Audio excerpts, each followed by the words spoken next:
Thank you, Scott Rudin, for bringing us this novel and giving us the opportunity to make the movie. Silence speaks louder than screams.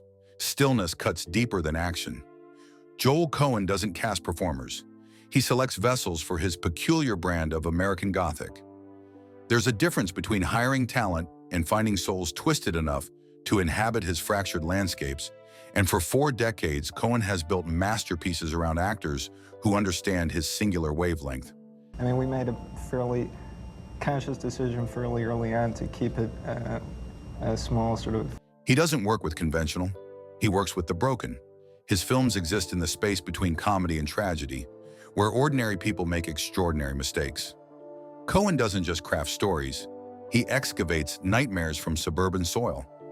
And in those nightmares, only certain actors can navigate the darkness. The chosen ones didn't just memorize his scripts, they absorbed his worldview. They brought something beyond performance, stranger than technique. They brought empathy for the damned, the kind of empathy that turns a filmmaker-actor relationship into psychological archaeology, the kind that unearths buried American truths. When Coen conceives a character, these 6 faces emerge from his subconscious like recurring dreams, because they grasp something the mainstream struggles to comprehend. In Coen's universe, you don't just act, you descend willingly into beautiful madness. Here are the 6 actors who entered Joel Coen's twisted America and made it their permanent residence. 6. John Goodman. Some actors play characters. John Goodman becomes weather systems. When Joel Coen cast him in Barton Fink in 1991, it started out with these 3 guys escaping from a chain gang, and as we sort of got further and further... He wasn't just filling a role. He was summoning a force of nature disguised as a traveling salesman. Goodman didn't need direction. He needed to unleash. Their collaboration began with sweaty handshakes and bourbon breath. Charlie Meadows required someone who could shift from jovial neighbor to homicidal maniac without changing expression. Goodman delivered this transformation like a magician revealing his final trick. Gentle until he wasn't. Human until he couldn't be. The Hudsucker Proxy showcased their evolving partnership. Goodman's corporate villain brought menace to what could have been simple boardroom comedy. Coen trusted him to find humor in cruelty, warmth in calculation. The result was pure Goodman, filtered through Coen's twisted sensibility. "Oh brother, where art thou?" pushed their collaboration into mythological territory. Big Dan Teague wasn't just a con man. He was American greed personified, biblical evil wearing a modern suit. Goodman made the fantastic feel inevitable, the mythic feel immediate. The Gambler proved their partnership could handle intimate drama. Goodman's Frank brought paternal disappointment to life, creating one of cinema's most heartbreaking father figures. Coen gave him space to explore vulnerability, and Goodman responded with devastating honesty. Their secret isn't range, it's commitment. Goodman doesn't hold back for Coen. He gives everything, trusting the director to shape his intensity into something meaningful. In Coen's world of moral ambiguity, Goodman provides the emotional anchor that keeps audiences invested in broken people. 5. Steve Buscemi. Desperation has a face, and it belongs to Steve Buscemi. When Joel Coen cast him in Miller's Crossing in 1990, very important to the story, and we couldn't conceive of sort of soft pedaling that. He wasn't just hiring an actor. He was recruiting his patron saint of the pathetic. Buscemi didn't just portray losers, he canonized them. Their partnership began in the woods with a shovel and a prayer. Bernie Birnbaum required someone who could make cowardice compelling, weakness tragic. Buscemi delivered both while bleeding from his nose, creating one of cinema's most memorable death scenes through pure desperation. Barton Fink elevated their collaboration to surreal heights. Chet the Bellhop brought manic energy to the hotel's claustrophobic atmosphere. Buscemi understood that in Coen's universe, even minor characters carry major psychological weight. Every twitch served the story's growing madness. Fargo became their masterclass in controlled chaos. Carl Showalter was Buscemi unleashed, talkative and paranoid and violent in equal measure. The wood chipper scene became iconic, not for its gore, but for Buscemi's ability to make brutality feel absurd, inevitable, almost comedic. The Big Lebowski proved their partnership could handle ensemble work. Donnie wasn't just comic relief. He was innocent, trapped in a world of schemes and violence. Buscemi made every "shut the fuck up, Donnie" hurt, turning running gags into emotional gut punches. Their collaboration represents Cohen's genius for finding humanity in the hopeless. Buscemi doesn't just play victims. He makes victimhood meaningful, showing audiences the cost of moral compromise, one nervous breakdown at a time. 4. John Turturro. Intensity has many faces. John Turturro wears them all. When Joel Coen cast him in Miller's Crossing in 1990, he wasn't just finding an actor. We were at a focus group. It was sort of a test market screening in Dallas. He was discovering his emotional seismograph, someone who could register every tremor of psychological disturbance. Turturro didn't just inhabit Cohen's characters. He became their nervous system. Their partnership began with Bullets and Betrayal. Bernie Birnbaum's brother, Johnny Casper, required an actor who could make ethnic stereotypes feel human, dangerous, and ultimately tragic. Turturro brought volcanic energy to what could have been simple gangster territory, creating a character both repulsive and sympathetic. Barton Fink showcased their deepest collaboration. The title character demanded someone who could portray artistic pretension without judgment, intellectual arrogance without contempt. Turturro made Barton's descent into madness feel earned, inevitable, almost sympathetic. His performance anchored the film's surreal elements in recognizable human weakness. Quiz Show proved their partnership could transcend genre boundaries. Charles Van Doren wasn't a Coen brothers character, but Turturro brought their sensibility to the role anyway. Moral compromise, intellectual vanity, the corruption of idealism. Familiar Coen themes delivered through Turturro's precise emotional calibration. The Color of Money, while not a Coen film, demonstrated why they kept returning to Turturro.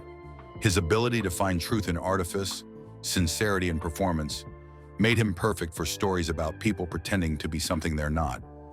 Their collaboration represents something essential about Coen's approach to character. He doesn't want movie stars. He wants emotional archaeologists, actors willing to dig into uncomfortable psychological territory and emerge with something real.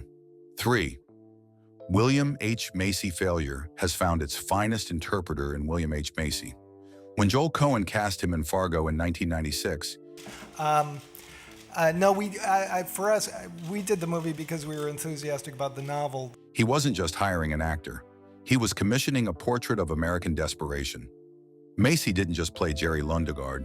He became every middle manager who ever stared into the abyss of his own mediocrity. Their collaboration was built on mutual understanding of human weakness. Jerry required someone who could make pathetic schemes feel logical, desperate choices seem reasonable. Macy delivered this impossible balance while stammering through car sales pitches and kidnapping plots with equal conviction. The performance worked because Macy refused to judge his character. Jerry wasn't evil, just weak, not criminal, just cornered. Macy found humanity in moral compromise, the tragedy in small-time thinking. He made audiences pity a man arranging his wife's kidnapping. Behind the scenes, Coen describes directing Macy as conducting a masterclass in psychological realism. No explanation needed, no character motivation discussions. Macy grasped Jerry's internal logic immediately because he understood something fundamental about American masculinity and its discontents. The Minnesota accent, the nervous energy, the sweaty desperation. Every choice Macy made served the character's essential tragedy. He was ordinary in extraordinary circumstances, normal in abnormal situations, the perfect Coen brothers protagonist. Their single collaboration proved sometimes one perfect partnership is enough. Macy created an indelible character that defined not just Fargo, but the entire Coen brothers aesthetic. Jerry Lundegaard became the template for every Coen protagonist who followed, the baseline of bumbling desperation against which all others are measured. Second, Oscar Isaac. Folk music carries secrets. Oscar Isaac carries Joel Coen's deepest truths. When Coen cast him in Inside Llewyn Davis in 2013, It was going to be a parody of folk music or of that scene. And you can't parody folk music, really. he wasn't just finding a leading man. He was discovering his most complete artistic collaborator. Isaac didn't just portray a struggling musician. He became the embodiment of artistic integrity in an indifferent world. Their partnership was built on a shared understanding of creative struggle. Llewyn Davis required someone who could make failure noble, artistic purity tragic. Isaac delivered both while actually singing, actually playing, actually living the character's musical journey with complete authenticity. The performance worked because Isaac brought real musical ability to fake circumstances. Every song felt lived in, every guitar chord rang true. Cohen trusted Isaac's musical instincts completely, letting the actor's artistic background inform the character's creative choices. What made their collaboration special wasn't just Isaac's talent, it was his willingness to embrace Llewyn's fundamental loneliness. The character spends the entire film pushing people away, sabotaging relationships, choosing art over human connection. Isaac made these choices feel inevitable rather than cruel. The recording studio scenes became their masterpiece together.